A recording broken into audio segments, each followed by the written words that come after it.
So students, we were doing chapter 8 winds, storms and cyclones. तो इसमें हमने सबसे पहले स्टार्ट किया था about winds, characteristics of wind, that air exerts pressure, high speed winds are accompanied by reduced air pressure, then air expands on heating. Now हम इसका अगला पार्ट करने जा रहे हैं, that wind currents are generated due to uneven heating on earth.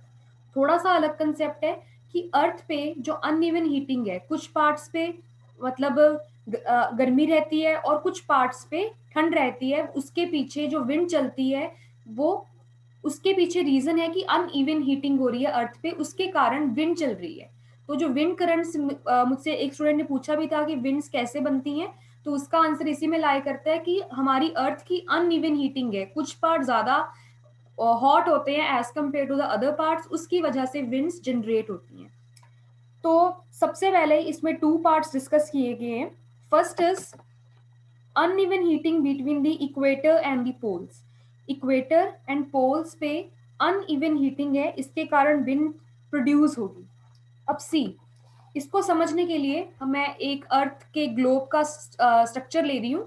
तो आपको पता है कि टॉप एंड बॉटम पे पोल्स हैं, north pole and south pole, and जो मिडिल लाइन जिसमें अर्थ को हाफ में डिवाइड किया जाता है, उस लाइन को बोला जाता है equator. Okay, this is equator, and जो upper part is north pole and जो सदर्न पार्ट है दैट इज साउथ पोल। अब जब यहाँ पे सन होगा, ठीक है, सपोज सन तो अपनी पोजीशन पे ही है, तो सन की जो मोस्ट ऑफ द हीट है वो सीधी पड़ती है इक्वेटर पे। अदरवाइज सन यहाँ पे भी पड़ेगा, यहाँ पे भी, यहाँ पे भी, बट यहाँ पे एक एंगल पे उसकी जो सनलाइट है वो स्ट्राइक कर रही है, बट इक्वेटर पे वो सीधी स्ट्राइक कर रही है। दैट मीन्स इक्वेटर पे ज्यादा सनलाइट पड़ेगी as compare to the poles. तो इक्वेटर पे ज्यादा सनलाइट पड़ेगी, that means equator is hotter than polar regions. तो पोलर रीजन्स पे कम सनलाइट पड़ती है, इसकी वजह से जो north pole and south pole वो जनरली कोल्ड होते हैं, एंड जनरली उनका वो मोस्ट ऑफ द टाइम बर्फ से ही वो कवर्ड रहते हैं, वहां पे आइस ही रहती है। बट इक्वेटर पे बहुत ज्यादा गर्मी होती है, इसकी वजह यही है कि जो सन की वो डायरेक्ट सनलाइट पड़ती है इक्वेटर पे, but north and south pole पे इतनी डायरेक्ट नहीं पड़ती, एट एन एंगल वो सनलाइट स्ट्राइक करती है। अब इसको और भी अच्छे से डिफाइन करने के लिए आपने ज्योग्राफी में पढ़ा होगा लैटिट्यूड्स के बारे में, तो हम अर्थ को डिफरेंट एंगल्स के लैटिट्यूड्स में डिवाइड कर सकते हैं। तो इक्वेटर, जहां पे हमारा इक्वेटर होगा उसको माना जाता है 0 डिग्रीज। तो यहां से हम स्टार्ट करेंगे, ठीक है, 0 डिग्री, दिस, इसके ऊपर और नीचे 30 degree, then again 60 degree, and poles पे जाके एंगल जो हमारा ये लैटिट्यूड है दैट विल बिकम 90 डिग्री। तो 0 डिग्री हमने 30-30 के गैप पे अर्थ के लैटिट्यूड्स को डिवाइड किया हुआ है। तो इक्वेटर पे बिल्कुल सेंटर पे 0 डिग्री, ऊपर और नीचे 30 डिग्रीज, उसके ऊपर इक्वल गैप पे 60 डिग्रीज, एंड पोल्स पे जाके it becomes 90 degree.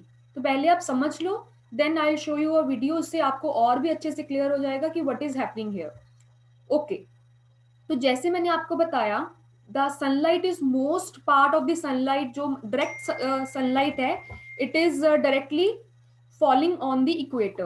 That means equator के आसपास का जो एरिया है वो ज्यादा हॉट होगा, और वहां की जो एयर होगी वो भी वार्म होगी। एंड आपने लास्ट टाइम एक प्रॉपर्टी की थी that warm air rises up, because warm air becomes lighter and cold air becomes heavy.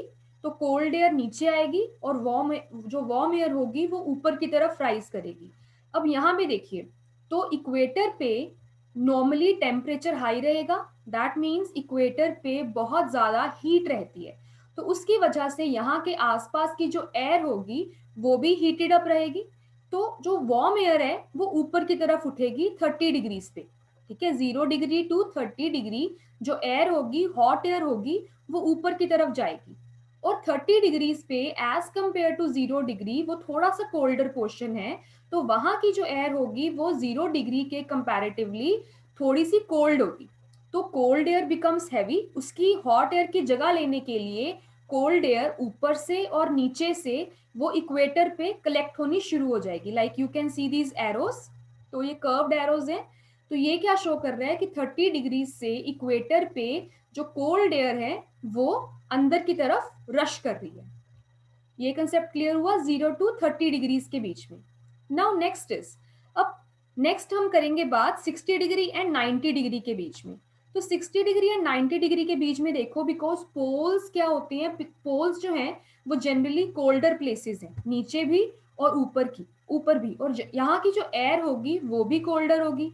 तो यहाँ की एयर हैवी होगी, यहाँ की भी एयर हैवी होगी, तो वो नीचे की तरफ आएंगी being heavy as compare to 60 degree and 30 degree. Poles के कंपैरेटिवली 60 डिग्री एंड 30 डिग्री के लैटिट्यूड्स पे एयर जो होगी वो हॉट होगी। Hot air again rises up to the poles and उसकी जगह को लेने के लिए पोल्स से जो ठंडी एयर है वो अंदर की तरफ रश करेगी।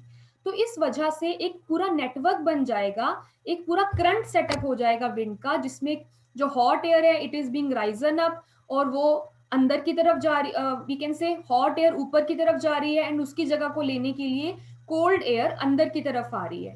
दैट मीन्स कि एक तरह का करंट जनरेट हो जाएगा, विंड फ्लो करनी शुरू हो जाएगी।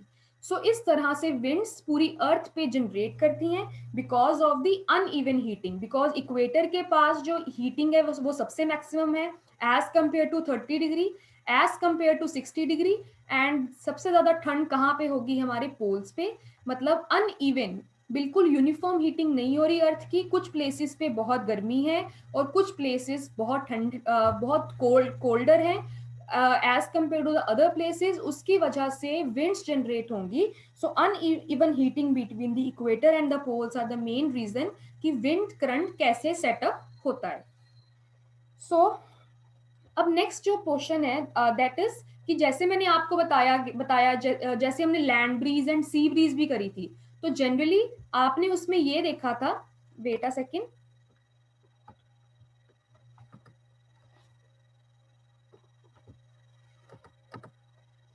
सी दिस। तो यहाँ पे जैसे जनरली आप यही देखते हो कि मैंने आपको ये जब land breeze and sea breeze का चैप्टर भी पढ़ाया था इन द चैप्टर 4 हीट, तो उसमें कंसेप्ट था, जब आप बनाते थे डायग्राम तो आप जनरली बनाते थे कि hot air rises up straight line ऊपर एंड कोल्ड एयर जो नीचे की तरफ आएगी लाइक दिस ना, हॉट एयर ऊपर जाएगी। तो इसका मतलब ये है कि अर्थ पे भी जो जो डायरेक्शन है विंड की वो स्ट्रेट होनी चाहिए थी, मतलब स्ट्रेट। ये जो एरोज हैं वो ऐसे टेढ़े क्यों बने हुए हैं, वाई दे आर कर्व्ड, वो स्ट्रेट क्यों नहीं बने हुए, एयर जो है वो सीधी क्यों नहीं ऊपर जाती, थोड़ी सी एंगल पे क्यों जाती है। इसका रीजन ये है कि हमारी अर्थ इज बीइंग कंटिन्यूअस है रोटेशन में, इसकी रेवोल्यूशन भी हो रही है, इसकी रोटेशन भी हो रही है, उस वजह से जो विंड्स हैं वो स्ट्रेट नॉर्थ ऊपर एंड साउथ नीचे बिल्कुल स्ट्रेट नहीं आती। तो the winds would have flown in the north-south direction from north to south or from south to north. But a change in direction is however caused by the rotation of the earth, because earth is rotating, उस वजह से जो winds की direction है वो change हो जाती है। So this was the whole concept, but एक वीडियो के थ्रू आपको ज्यादा अच्छे से क्लियर हो जाएगा कि एक्चुअली व्हाट इज हैपनिंग। इस वीडियो में आपको ये बताया कि हमने जब ये हम we know our earth is like sphere ना, अर्थ गोल है, तो हमने एक उसको गोल को अगर हम बिल्कुल प्लेन बना दें, ऐसे ग्लोब को काट के बिल्कुल अगर प्लेन बिछा दें, तो वहां पे कैसा सेटअप होगा इस वीडियो के थ्रू आप समझ सकते हो।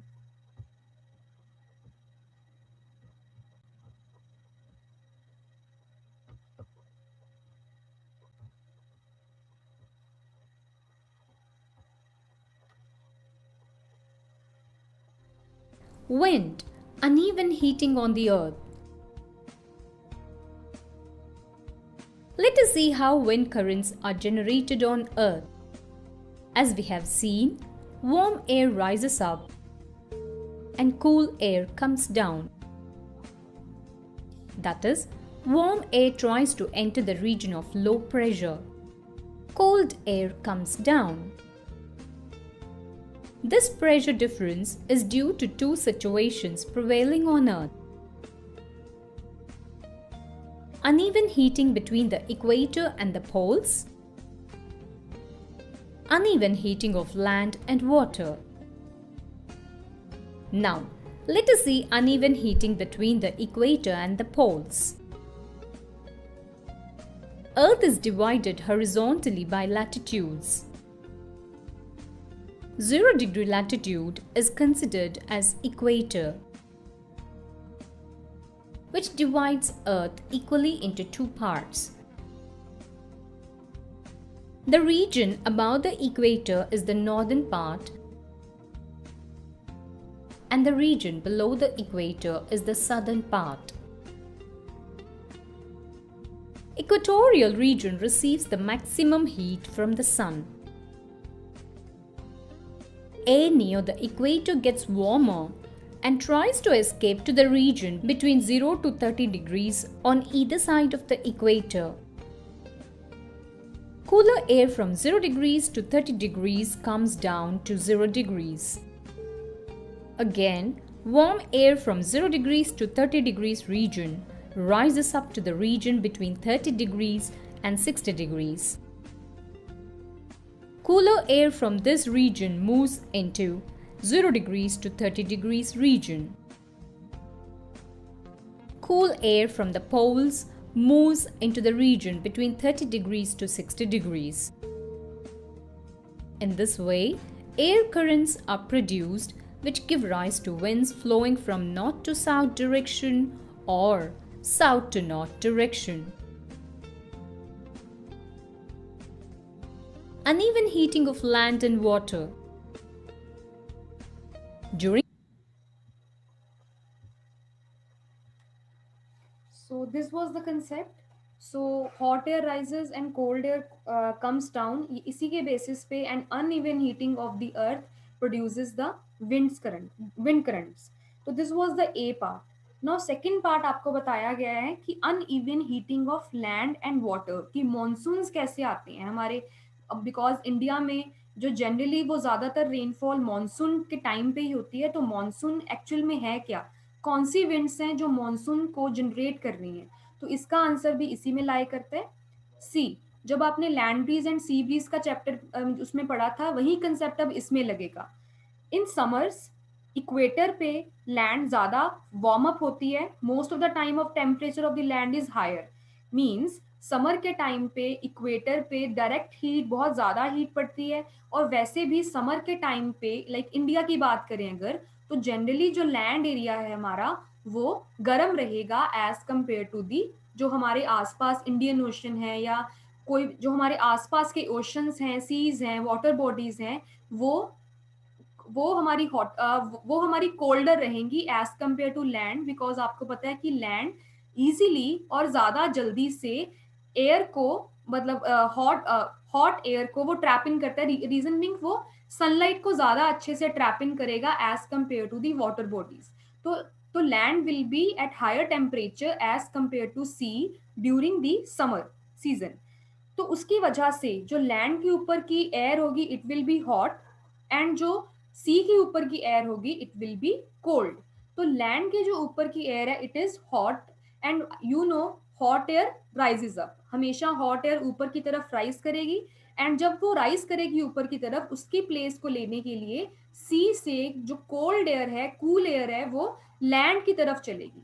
ठीक है, वो लैंड की तरफ चलेगी, और आपको पता है कि जब सी से जब भी एयर चलेगी वो अपने साथ कुछ वाटर ड्रॉपलेट्स भी लेके चलेगी। तो ऐसी एयर जो है जो लैंड की तरफ चलेगी by containing the water droplets in it, तो ऐसी एयर को बोला जाता है मॉनसून विंड्स। तो मॉनसून विंड्स वो अपने साथ वाटर भी लेके आएंगी, वाटर ड्रॉपलेट्स भी लेके आएंगी, इस वजह से वहाँ इन इन रीजन्स पे जहाँ पे ऐसी एयर आएगी वहाँ पे बारिश होती है। तो वो जो मॉनसून का टाइम होता है उसमें क्या होता है, सी से लैंड की तरफ कूल एयर चलती है by and containing the water droplets in it also. उस वजह से हमारे इंडिया में बारिश बहुत ज्यादा होती है सिर्फ उस टाइम में। And the word monsoon is derived from the Arabic word मौसम। मौसम आपको पता है दैट मीन्स सीजन, ठीक है, तो it is derived from the Arabic word. ये तो था समर की बात। अगर हम विंटर की बात करें, like you can see summers में लैंड एरिया जो होगा हमारा वो हॉट होगा as compare to the sea area. वो आप लैंड ब्रीज सी ब्रीज में भी कर चुके हो। तो उसमें क्या होगा, अब मोस्ट ऑफ द टाइम ये लैंड हमारी गर्म होगी as compare to the sea part, तो हॉट एयर राइजेज अप, उसकी प्लेस को लेने के लिए जो सी से कूल एयर लैंड की तरफ वो चलेगी, और इट विल कंटेन, बिकॉज वो सी से चल रही है, that means it is containing water droplets with it, तो वो अपने साथ बारिश भी लेके आएंगी, रेन भी लेके आएंगी। तो this is the circulation of monsoon winds in summers. But winters में इसका ऑपोजिट प्रोसेस अक्कर होगा। आपको पता है कि जो सनलाइट है वो लैंड जल्दी रिलीज कर देता है एज कंपेयर टू सी। तो यहाँ पे हमारा सी जो होगा वो हॉटर एरिया होगा विंटर्स में, बट जो हमारा लैंड एरिया होगा it will be colder area. तो सी से जो हॉट एयर होगी वो राइजेस अप होगी, इसकी प्लेस को लेने के लिए लैंड से कूल एयर चलेगी टुवर्ड्स द सी। और विंटर्स में ऐसी विंड्स चलती हैं from land to sea, but summers में सी टू लैंड चलती हैं। बट जब सी से लैंड की तरफ एयर चलेगी तो उसके साथ ऑब्वियसली वाटर ड्रॉपलेट्स भी साथ होंगी, उस वजह से रेन आती है, और उस मौसम को बोला जाता है मॉनसून सीजन। सो इस एक्टिविटी को भी आप देख सकते हो वीडियो के थ्रू, और भी आपको क्लियर हो जाएगा कि what is happening.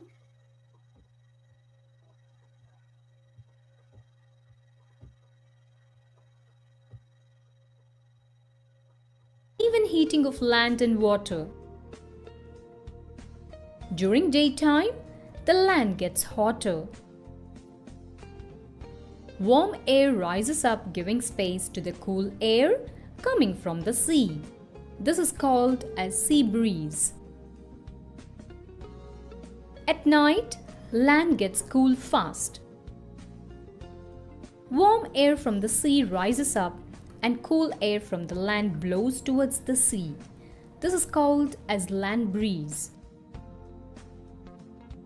Warm air from the sea carries water to the clouds, which condenses and precipitates as rainfall. So, we say that monsoon winds carry water and cause rainfall. This maintains the water cycle in the environment. Most of the countries in the world depend on rainfall for their water utilities. But rainfall is not always good for us.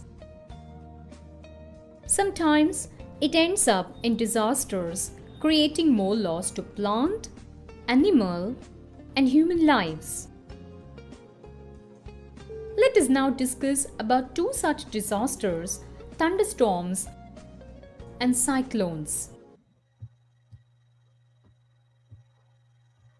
So I hope आपको एक concept clear हो गया होगा monsoon winds का, कि ये winds कैसे चलती हैं विंटर टाइम में एंड समर टाइम में।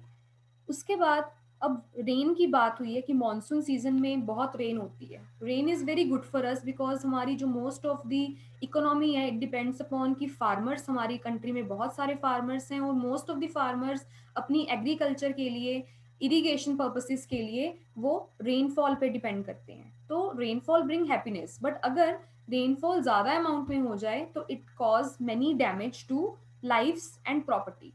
तो सबसे पहले फ्लड्स आती हैं, उसके अलावा थंडरस्टॉर्म एक बहुत important calamity we can say, और साइक्लोन्स होते हैं। तो हम थोड़ा सा थंडरस्टॉर्म के बारे में पढ़ लेते हैं, साइक्लोन्स के बारे में वील स्टडी लेटर। तो थंडरस्टॉर्म्स एक्चुअल में होते क्या हैं?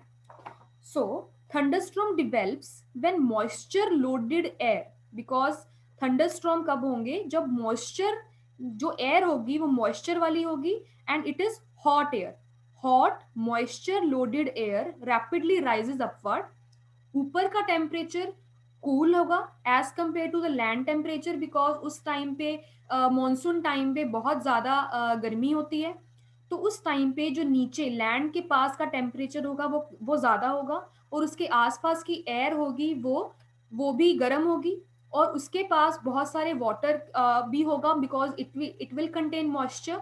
तो मॉइस्चर लोडेड हॉट एयर जब राइज करेगी तो ऊपर जाके, ऊपर का temperature at higher altitudes we can say, और हाइट पे जाके, एटमॉस्फेयर की हाइट पे जाके इट विल फ्रीज, क्योंकि वहां का टेम्परेचर बहुत कम है, और इट विल बिकम हैवी। ठीक है, तो जब वो हैवी हो जाएगी एयर, एंड जो उसमें वाटर ड्रॉपलेट्स होंगे वो फ्रीज हो जाएंगे, वो हैवी हो जाएंगे, तो वो नीचे की तरफ गिरना शुरू हो जाएंगे in the form of rain और स्नो। बट जब कोलिजन होगा फॉलिंग ड्रॉपलेट्स का, ठीक है, और the collision between the falling droplets and the rising air, because air तो जो हॉट एयर है वो लगातार ऊपर की तरफ जा रही है, बट जो उसके साथ ऊपर से वाटर ड्रॉपलेट्स नीचे की तरफ आएंगे उनका उनके साथ कोलिजन होगा, वो टकराएंगे एक दूसरे के साथ। फॉलिंग ड्रॉपलेट्स के साथ जो राइजिंग एयर है वो एक दूसरे के साथ टकराएंगे, so it will produce lightning and sound. टकराने से क्या होगा, एक तो लाइटनिंग भी अक्कर होगी और बहुत ज्यादा साउंड भी अक्कर होगी, जिसको हम थंडरस्टॉर्म कहते हैं। So thunderstorm develops in hot, humid, and tropical areas like India. The rising temperature produces strong upward rising winds. These winds carry water droplets upward, where they freeze and fall down again. So, the fast movement of the falling water droplets along with the rising air create lightning and sound. It is the event that we call a thunderstorm.